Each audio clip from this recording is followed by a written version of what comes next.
Alhamdulillah, hamdan katsiran thayyiban mubarakan fih kama yuhibbuna rabbuna wa yarda. Asyhadu an la ilaha illallah wahdahu la syarikalah wa asyhadu anna Muhammadan abduhu wa rasuluh alladzi la nabiyya ba'da amma ba'du. Kita lanjutkan pembacaan Taisir Karimir Rahman fi Tafsir Kalamil Manan yang ditulis oleh Syekh Abdurrahman bin Nasir As-Sa'di, masuk pada tafsir surat Al-Baqarah ayat yang ke-168 sampai 170. Ayat yang ke-168, A'udzubillahi minasyaitonirrajim. Ya ayyuhan nasu kulu mimma fil ardi halalan thayyiban la tattabi'u khutuwati syaitan innahu lakum aduwwum mubin. Hai sekalian manusia, makanlah yang halal lagi baik dari apa yang terdapat di bumi, dan janganlah kamu mengikuti langkah-langkah setan, karena sesungguhnya setan itu adalah musuh yang nyata bagimu. Ayat ini dialamatkan kepada seluruh manusia, baik yang mukmin maupun yang kafir.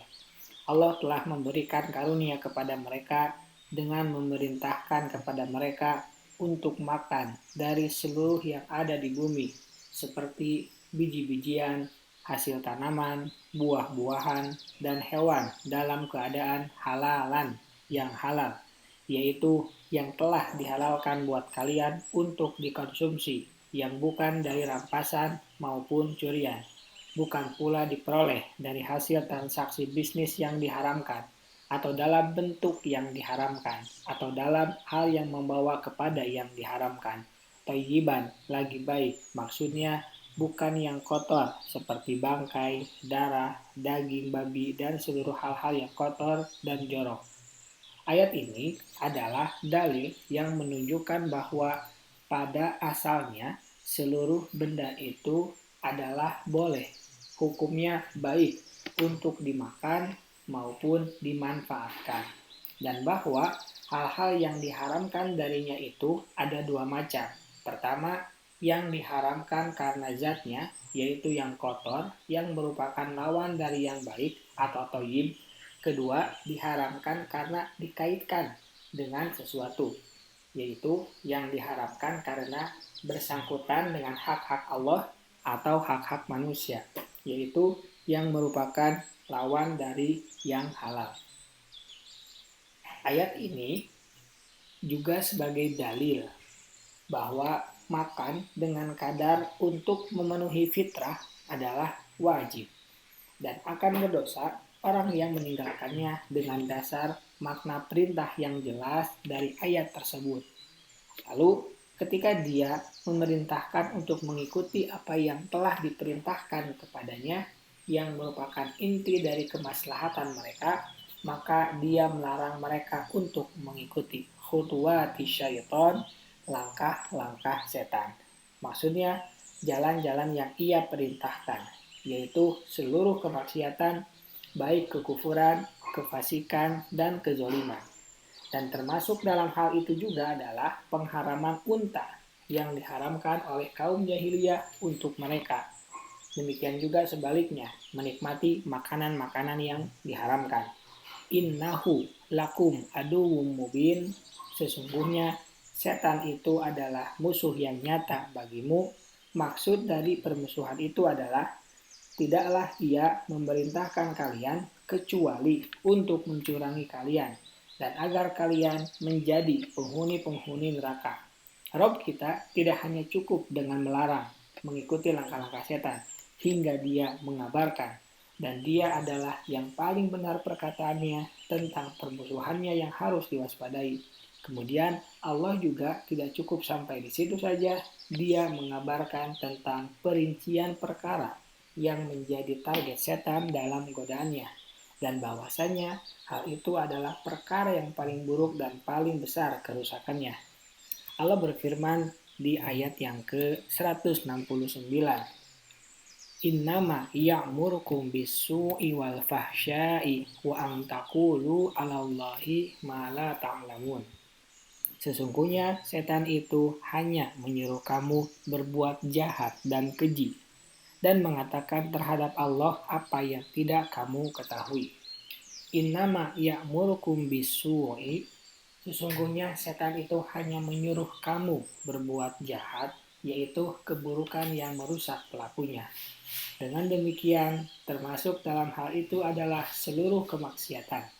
Sehingga firman-Nya wal fahsya'i, dan keji dalam bentuk menyambung yang khusus kepada yang umum, karena perbuatan yang keji itu termasuk kemaksiatan yang sangat besar keburukannya, seperti perzinahan, meminum khamar, pembunuhan, menuduh orang-orang baik berbuat zina, kebakhilan, dan lain sebagainya dari hal-hal yang dianggap keji oleh orang yang berakal.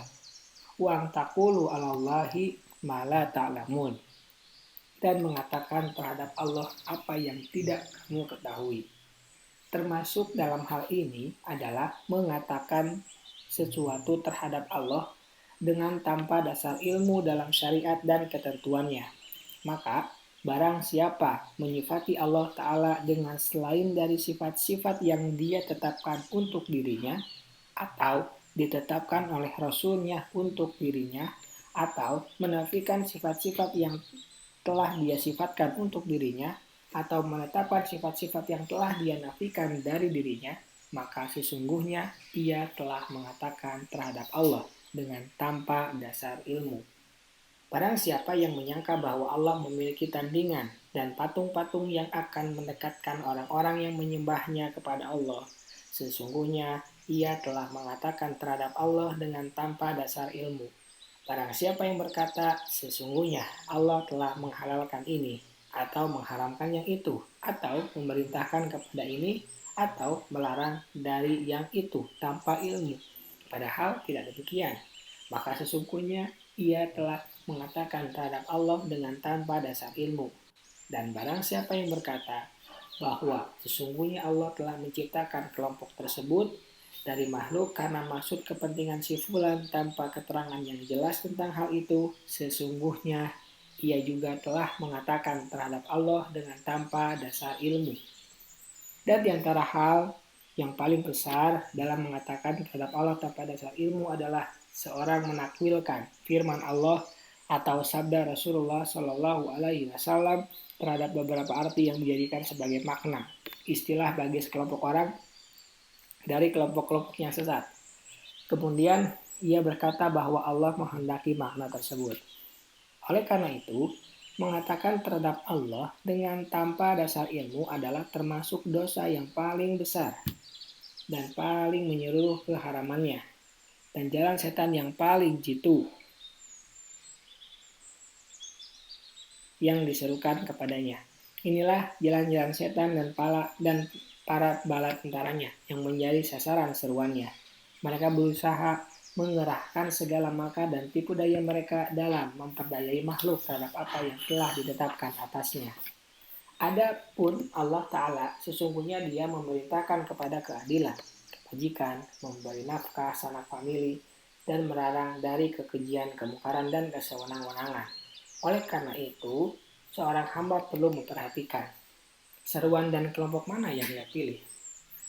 Apakah engkau akan mengikuti seruan Allah yang hanya menghendaki kebaikan dan kebahagiaan dunia dan akhirat bagimu, di mana segala keberhasilan adalah dengan menaatinya, seluruh kemenangan adalah dalam melayaninya, dan semua keuntungan adalah dalam bermuamalah terhadap zat yang memberikan rezeki, dengan rezeki-rezeki yang lahir maupun yang batin, zat yang tidak memerintahkan kecuali kepada kebaikan, tidak melarang kecuali dari kejahatan. Ataukah engkau mengikuti seruan setan yang merupakan musuh dari manusia yang hanya menghendaki keburukan bagimu, yang berusaha dengan segala upaya dalam menghancurkan dirimu di dunia maupun di akhirat, di mana segala keburukan adalah dalam menaatinya dan segala kerugian adalah dalam sikap loyal terhadapnya, yang tidak memerintah kecuali kepada keburukan dan tidak melarang kecuali dari kebaikan. Kemudian Allah Ta'ala mengabarkan tentang kondisi orang-orang musyrik apabila mereka diperintah untuk mengikuti apa yang telah diturunkan oleh Allah terhadap Rasulnya dari penjelasan yang berlalu. Niscaya mereka akan membenci hal itu dan mereka akan berkata di dalam ayat yang berikutnya 170, Wa idza qila lahum ittabi'u ma anzalallahu qalu bal nattabi'u ma alfaina 'alaihi aba'ana awalau kana aba'uhum la ya'qiluna syai'an wa la yahtadun.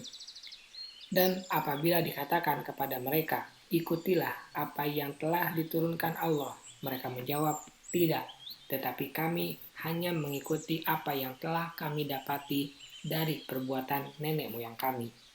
Apakah mereka akan mengikuti juga? Walaupun nenek moyang mereka itu tidak mengetahui suatu apapun dan tidak mendapatkan petunjuk. Bal nattabi'a ma alfaina 'alaihi aba'ana. Tidak, tetapi kami hanya mengikuti apa yang telah kami dapati dari perbuatan nenek moyang kami. Mereka merasa cukup hanya mengikuti nenek moyang mereka, dan mereka tidak membutuhkan untuk beriman kepada para nabi.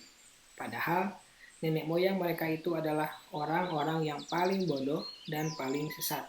Syubhat ini sangatlah lemah untuk menolak kebenaran.